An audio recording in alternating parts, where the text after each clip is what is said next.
Құрметті көрермен, сіздердің тамашалайтындарыңыз қуыршақ спектаклінде қойылып отырған «Қарға мен түлкі» атты балалар ертегісі. Бір күні азық іздеген аш түлкі орман ішімен келе жатыпты. Түлкі қарнын қалай тойдырарын білмей жүр. Әр жерде бір тыныс келе жатса, биік ағаш үстіндегі қарғаны көреді. Міне олжа. Қарғаны қолдаймыш. Ал оны қалай алған? Енді оны алам керек. Қарным ашып бара жатқанда болды. Қалай алсам екен?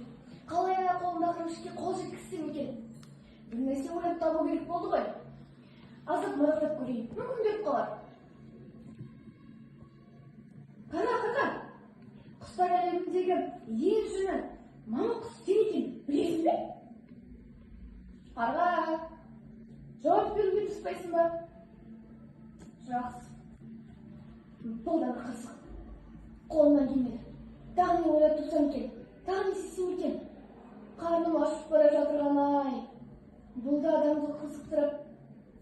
Ой, адамды деп қой тіпті. Аштық не айтқызбай, не қойғызбай. Бұл да бір құс болып аспанда ұшып қалған тауып жалады ғой. Мен жерде не табам? Қайда барсам да мені арамза, қу деп айтады.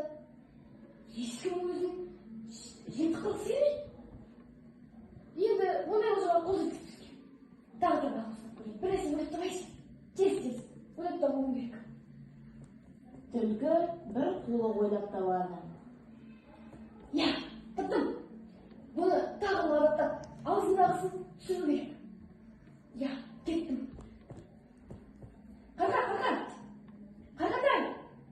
Бүкіл ғаламшарда дауысы ең сұлу, ең үздік, ең әдемі, ең үнді дауыс сенің екенін білесің бе? Сенің даусыңды естімегелі қай заман, сағынып қаппын. Көптен бері ана әсем даусыңды маған естіртпей істеп жүрсің өзің? Әлде көптен кездеспедік пе? Енді маған бір соңғы даусыңнан әжіғап берші. Банадан мақтау сөз естіген қарға есіріп, қарқылдаған кезде